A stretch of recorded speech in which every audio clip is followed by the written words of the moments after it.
एक बार व्यक्ति था, वह बहुत ही दुखी रहता था। एक महात्मा के पास आकर कहता है, मैं अपने जीवन से बहुत दुखी हूं। मैं अपनी बीवी, बच्चों और अपने परिवार को भी खुश नहीं रख सकता। मैं अपने लिए भी कुछ नहीं कर पा रहा। कभी कभी तो मुझे अपनी जिंदगी को खत्म कर देने के भी ख्याल आते हैं।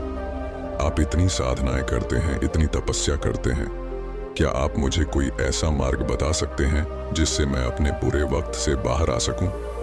मेरा बहुत बुरा समय चल रहा है। 2 वक्त की रोटी का इंतजाम करना भी मेरे लिए बहुत मुश्किल हो गया है। अब आप ही बताइए कि ऐसे वक्त में मैं जिंदा रहूं तो कैसे रहूं? कैसे अपने परिवार को खुश रहूं? कृपया करके कोई साधारण सा तरीका बताने की अनुकंपा करें ताकि मैं आसानी से समझ सकूं, क्योंकि मैं बहुत पढ़ा लिखा नहीं हूं। अगर आप बड़ी बड़ी ज्ञान की बातें करेंगे तो शायद मैं कभी समझ भी नहीं पाऊंगा। ये सुनकर महात्मा ने मुस्कुराते हुए कहा कि तुम एक काम कर सकते हो। मेरा उसने सामने की तरफ इशारा करते हुए कहा कि उस ऊंची पहाड़ी पर एक मंदिर है और उस मंदिर के पास चींटियां का एक घर है जहां पर हजारों चींटियां रहती हैं। तुम्हें सुनने में बड़ा अजीब लगेगा, लेकिन वो चींटियां उस मंदिर की जमीन को खराब कर देती है। उस मिट्टी की उपजाऊ शक्ति वो खत्म कर देती है, जिसके कारण वहां पर कोई भी पेड़ या कोई भी घास पनप नहीं पाती है। तुम मेरा एक काम करो, उसके बाद मैं तुम्हें तुम्हारे सवालों के जवाब दूंगा। तुम 7 दिन तक रोज उस पहाड़ी पर जाओ और उस चींटियां के घर को तहस नहस कर दो, उसको तोड़ दो। जब भी तुम्हें कोई चींटियों का घर दिखे मंदिर के आसपास, तो उसे वहीं पे तहस नहस कर देना। लेकिन याद रहे, घर को तोड़ने में कोई भी चींटी मरने नहीं चाहिए। इस बात को समझने का प्रयास करते हुए वो युवक वहां से चला गया। शायद उसको कुछ समझ में नहीं आया था कि महात्मा जी ऐसा क्यों करवा रहे हैं। वो तो उन चिड़ियों पर अन्याय कर रहे हैं, उनका घर तोड़वा रहे हैं, उन्हें नुकसान पहुंचा रहे हैं। आखिर कौन महात्मा ऐसा करेगा? लेकिन फिर भी उस महात्मा की बात मानते हुए वो अगले दिन से ही पहाड़ी पर जाना शुरू कर देता है। जब वो पहले दिन पहाड़ी पर पहुंचता है तो देखता है कि बहुत सारी चींटियां अपना खाना जुटाने में लगी हुई हैं। सारी चींटियां कतार से चल रही थी और अनाज के छोटे छोटे कण उठाकर अपने घर में जमा करती जा रही थी। ये देखकर पहले तो उस युवक का मन कमजोर पड़ गया। उसने सोचा कि ये इतनी मेहनत करके अपना घर भर रही है और मैं इनके घर को तबाह कर दूंगा तो इनको कितना बुरा लगेगा। लेकिन फिर उसने उस महात्मा की बात याद करते हुए उस घर को तोड़ना शुरू कर दिया। जल्द ही चींटियों में हाहाकार मच गया। वो इधर उधर दौड़ने लगी। अभी तक जो कतार में चल रही थी अब वो बिखर गई और इधर उधर अपनी जान बचाने के लिए भागने लगी। थोड़ी देर में घर टूट गया और सारी चींटियां इधर उधर छुपने के लिए भाग चुकी थीं। ये करने के बाद वो युवक दुखी मन से वापस अपने घर पर लौट आया। उसका मन परेशान था, दुखी था, पश्चाताप से भरा हुआ था। फिर उसने अपने बिस्तर में रात में लेटे लेटे ही सोचा कि अब तो उन चींटियों का घर तबाह हो चुका है। अब वह वापस जाने से क्या प्रयोजन है? अब क्या फायदा होगा? क्योंकि चींटियों का घर तहस नहस करने के लिए महात्मा जी ने कहा था, जो मैं कर चुका हूं। लेकिन फिर कुछ सोचकर अगले दिन उसने फिर से जाने का निश्चय किया और अगले दिन सुबह सुबह उठकर वो वापस उसी पहाड़ी पर पहुंच जाता है।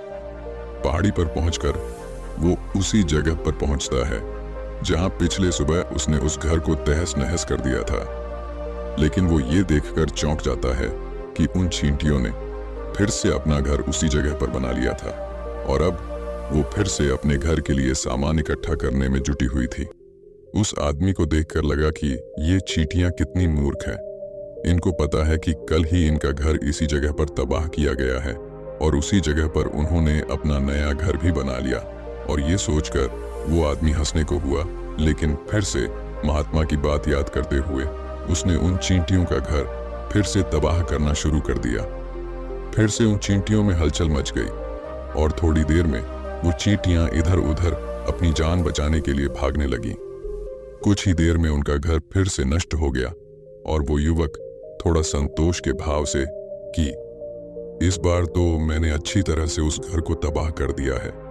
अब तो वो चिटिया यहाँ पर अपना घर बना ही नहीं पाएगी।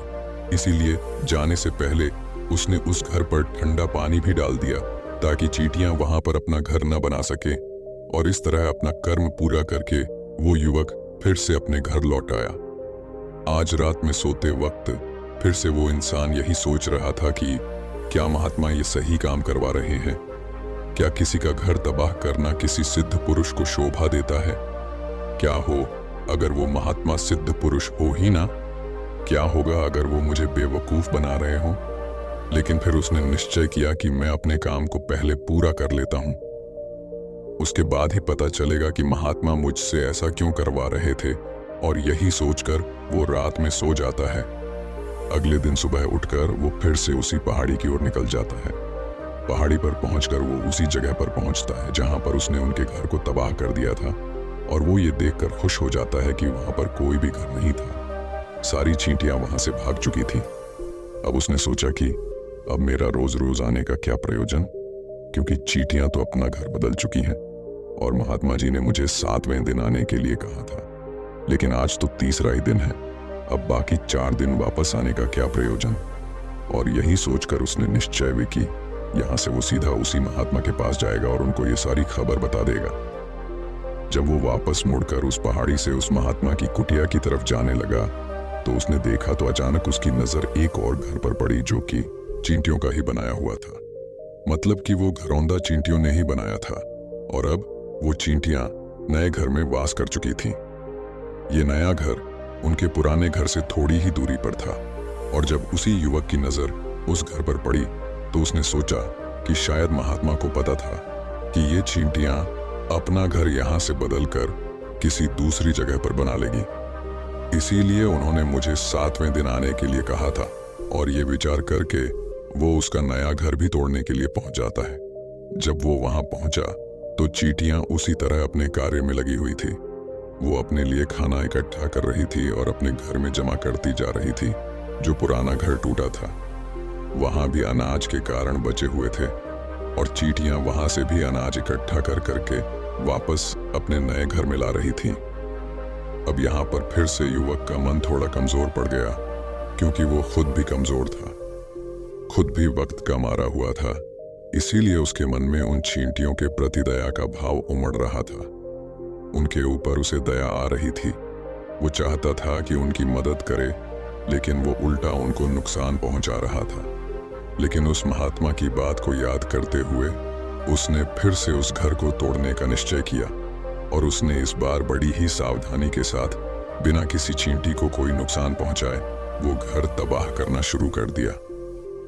वक्त थोड़ा ज्यादा लगा, क्योंकि किसी भी चींटी को नुकसान न पहुंचाने की शर्त महात्मा ने पहले ही रखी थी। इसीलिए उसको बड़ी सावधानी के साथ उन घरों को तबाह करना था। लेकिन आखिरकार उसने उस घर को भी तबाह कर दिया, और उस घर को तबाह करने के बाद वो बड़े ही दुखी मन से, इस बार वो पहले से भी ज्यादा दुखी था, क्योंकि उसने उनका नया घर भी तोड़ दिया था। वो उन चींटियों को बसने ही नहीं दे रहा था, और वो अब अपने आप को शैतान या दानव समझने लगा था। लेकिन फिर भी उस महात्मा की बात को मानते हुए वो अपने घर पर दुखी मन से वापस आ गया। रात में सोने से पहले एक बार उसने फिर से सोचा कि मैं कितना बड़ा शैतान हूं, कितना बड़ा दानव हूं। पुराना घर तो छोड़ो, मैं उन चींटियों को कहीं भी बसने के लिए कोई जगह ही नहीं दे रहा हूं। वो चींटियां मेरे बारे में क्या सोचती होंगी? वो कितना दुत्कारती होंगी उस परमात्मा को जो मेरे द्वारा ये काम करवा रहा है। लेकिन फिर भी उसने अगले दिन जाने का निश्चय किया, और अगले दिन सुबह सुबह वो फिर से वहां पर पहुंच गया। वो ये देखकर फिर से आश्चर्यचकित रह जाता है कि इस बार चींटियों ने एक और नई जगह पर अपना घर बना लिया था। तो पहले से भी ज्यादा ऊर्जा के साथ काम कर रही थी, और उन्होंने एक रात में पहले से भी बड़ा घर बना लिया था, और अब वो फिर से अपना अनाज और खाना इकट्ठा करने में जुटी हुई थी। ये देखकर उस आदमी को लगा कि ये चींटियां किस मिट्टी की बनी हुई है।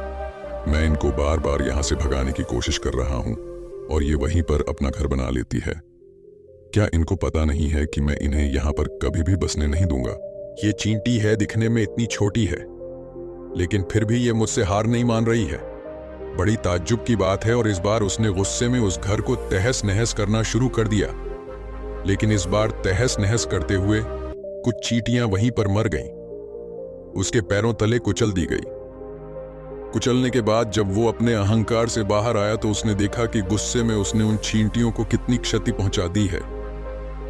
उसका मन पश्चाताप से भर गया और वो रोता हुआ अपने घर की तरफ बढ़ गया। रात में सोते वक्त उसने सोचा कि मैं उन चींटियों पर बहुत ज्यादा अत्याचार कर रहा हूं, अब इससे ज्यादा अत्याचार मैं नहीं कर पाऊंगा। और यही सोचकर वो अगले दिन उन चींटियों के लिए अपने घर से थोड़ा आटा लेकर उसी पहाड़ी पर पहुंच जाता है। आज उसके मन में उन चींटियों के प्रति श्रद्धा का भाव था, दया का भाव था। आज वो उनकी मदद करना चाहता था और जब वो वहां पर पहुंचा तो चींटियां फिर से अपने नए घर को बनाने में जुटी हुई थीं। उसने बड़ी ही करुणा के साथ उन चींटियों को अपना लाया हुआ आटा खिलाया और अगले 3 दिनों तक वो ऐसा ही करता रहा। वो रोज सुबह जाता और उन चींटियों को अपने हाथों से आटा खिलाता। 7 दिन के बाद वो युवक उस महात्मा के पास पहुंचकर हाथ जोड़कर बोलता है कि हे महात्मा जी, मुझे माफ कर देना। मैंने उन चींटियों का घर तबाह करने के लिए बहुत कोशिश की। मैंने उनका घर तबाह किया भी एक बार नहीं, 4 बार मैंने उनका घर तोड़ा। उसके बाद मैं हिम्मत नहीं कर पाया, उनके घर को नहीं तोड़ पाया। मैं समझ सकता हूं कि मैंने आपका काम पूरा नहीं किया और इसके बदले आप मुझे वो तरीके भी नहीं बताएंगे जो कि मुझे मेरे बुरे समय से बाहर निकाल सकते हैं। लेकिन मुझे इसका कोई खेद नहीं है। मुझे लगता है कि मैंने जो किया वो सही किया, इसीलिए मैं आपसे आज्ञा लेकर वापस जा रहा हूं। कृपया मुझे वापस अपने घर जाने की आज्ञा दीजिए। ये सुनकर महात्मा ने मुस्कुराते हुए कहा कि अरे बेटा, कहाँ चल दिए, रुको तो सही, जलपान तो कर लो, थोड़ी देर ठहर जाओ, उसके बाद चले जाना। और ये कहकर वो महात्मा उस युवक के लिए पानी लेकर आते हैं। पानी पिलाने के बाद महात्मा उस युवक से पूछते हैं कि तुम मुझे ये बताओ कि आखिर तुम उन चींटियों का घर तबाह क्यों नहीं कर सके? वो चींटियां तो छोटी छोटी हैं और तुम इतने विशालकाय हो, फिर भी तुम उन छोटी छोटी चींटियों का घर तबाह नहीं कर पाए। कहाँ है तुम्हारी शक्ति, तुम्हारा बाहुबल? इसका जवाब देते हुए उस युवक ने कहा कि हे महात्मा, मैंने उन चींटियों का घर तबाह कर दिया था, बार बार किया था। एक बार तो अपने गुस्से में उन चींटियों को भी मैंने हानि पहुंचा दी थी, लेकिन जिस दिन मैंने उनको हानि पहुंचाई उसी दिन मेरे को लगा कि मैं इनको क्यों हानि पहुंचा रहा हूं, क्यों उनको इतनी तकलीफ दे रहा हूं। और उसी दिन से मैंने उनको क्षति पहुंचाने की बजाय, नुकसान पहुंचाने की बजाय उनकी सहायता करनी शुरू कर दी। ये सुनकर उस महात्मा ने कहा कि यही तो सीखने की बात है। एक छोटी सी चींटी हमें जीवन का संदेश दे जाती है।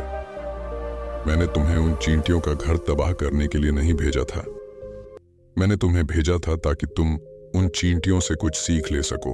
तुम्हें क्या सीख मिली उन चींटियों से, क्या मुझे बता सकते हो? यह सुनकर उस युवक ने पूरी कहानी बयां कर दी।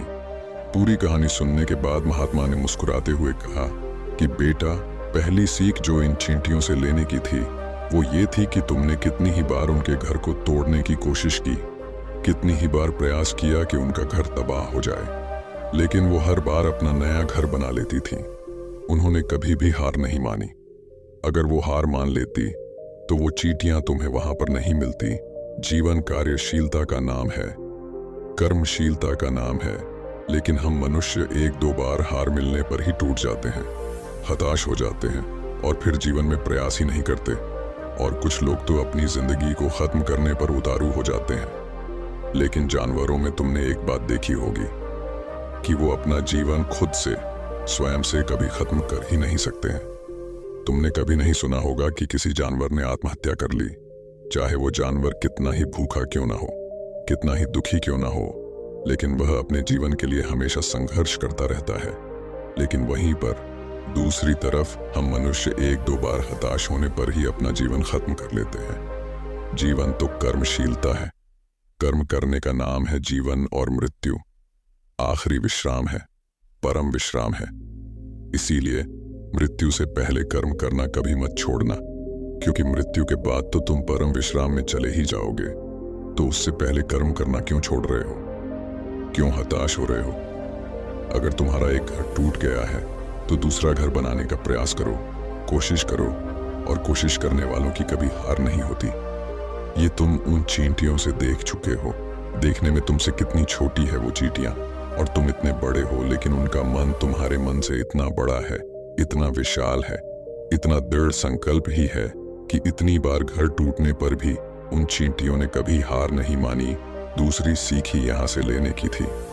वो ये थी कि जब भी हमारे ऊपर बुरा समय आता है, हमें लगता है कि ये समय कभी नहीं जाएगा, ये समय मेरे जीवन को बर्बाद कर देगा, मुझे कभी नहीं जीने देगा और अपने इन्हीं ख्यालों से, अपने इन्हीं विचारों से, जिनका असलियत में कोई भी अस्तित्व नहीं है, वो सिर्फ विचार है और वही विचार हमारे मन को दुखी कर देते हैं और इसीलिए हम प्रयास करना भी छोड़ देते हैं।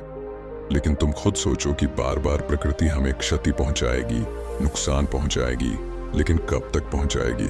अगर हम बार बार फिर से उठ के फिर से नया प्रयास करते रहेंगे तो प्रकृति भी हमारे सामने घुटने टेक देगी और वो भी एक दिन हमारे ऊपर दयावान हो जाएगी, कृपालु हो जाएगी और वो हमें सब कुछ देने लगेगी।